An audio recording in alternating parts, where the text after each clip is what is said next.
सो अभी डिस्कस करेंगे distance and displacement. Before starting distance and displacement हमें ये देखना है कि किसकी वजह से ये दोनों टर्म्स हमारी आ रही हैं। What is the cause of distance and displacement? So the cause of distance and displacement is motion. कोई भी ऑब्जेक्ट एक रेफरेंस पॉइंट पर एक गिवन पॉइंट से जब चलना स्टार्ट करती है, तो वो जो गिवन पॉइंट जहाँ से उसने चलना स्टार्ट कर दिया, that is it's reference point और इनिशियल पॉइंट। इनिशियल पोजीशन से जब मूव किया उसने, तो नेक्स्ट एक ये ऑब्जेक्ट है, इसने यहाँ से इस ऑब्जेक्ट का ये जो पॉइंट है उसको ए कंसिडर करते हैं। एक ऑब्जेक्ट ने यहाँ से चलना स्टार्ट किया और वो इस पॉइंट पर पहुँच गई, पॉइंट बी पर। तो इसकी पोजीशन चेंज हुई, इनिशियली ये पोजीशन थी और फाइनली ये पोजीशन हो गई, तो पोजीशन के अंदर चेंज आया। तो ये फेनोमेनन जिसकी वजह से पोजीशन में चेंज आता है, और हमें पता है टाइम तो हमारा यूनिवर्स में ग्रेजुअली मूव ऑन हो रहा है, तो टाइम भी चेंज हो रहा है। When the position changes with respect to time, then this is known as motion. Fine. Now motion जब होता है तो डिस्टेंसेस भी हमारे वर्क में आ जाते हैं। जैसे डिस्टेंस मतलब होता है एक गिवन पॉइंट से दूसरे पॉइंट तक चलने में कितना टोटल लेंथ कवर की, that is known as distance. देखो जैसे ये पॉइंट ए है, ए से बी तक जाने में एक पर्सन को 2 किलोमीटर डिस्टेंस कवर किया। उसको कहाँ तक जाना है? पॉइंट डी तक जाना है। देन बी से सी तक गया 1 किलोमीटर, सी से डी गया 2 किलोमीटर्स। तो फाइनली उसने कितना डिस्टेंस ट्रेवल किया? 2 + 1 + 2, 6 किलोमीटर्स उसने ट्रैवल किया। मतलब ये उसका टोटल डिस्टेंस है। डिस्टेंस को हम मेजर करते हैं इन मीटर्स और kilometres. Distance is always a positive quantity.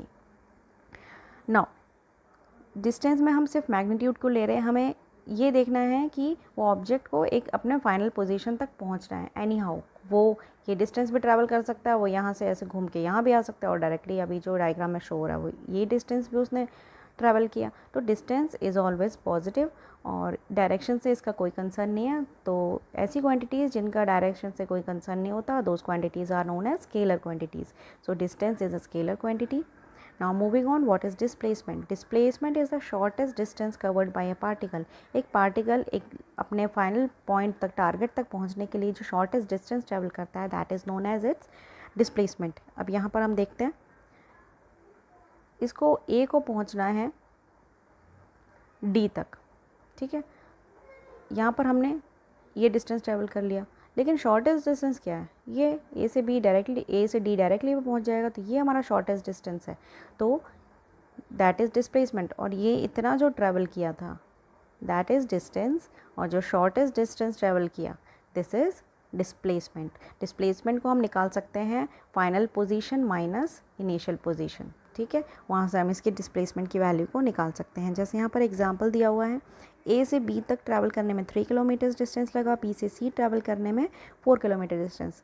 तो डिस्टेंस कितना हो गया? 3 + 4 7, ठीक है।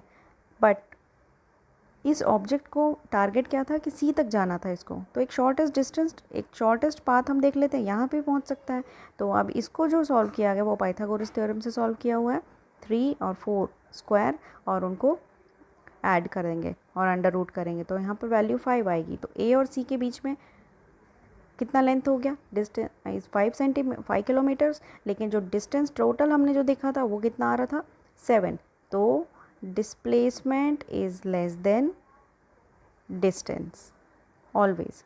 और डिस्प्लेसमेंट डिपेंड करता है डायरेक्शन पे, तो displacement is a scalar vector quantity, and इसकी यूनिट होती है मीटर और kilometre. Displacement can be positive, negative और ज़ीरो, कुछ भी हो सकता है। एक ये पॉइंट ए से चला पर्सन और ए पर ही पहुंच गया, तो वहाँ पर उस केस में डिस्प्लेसमेंट ज़ीरो हो जाए, डिस्प्लेसमेंट ज़ीरो हो जाएगा।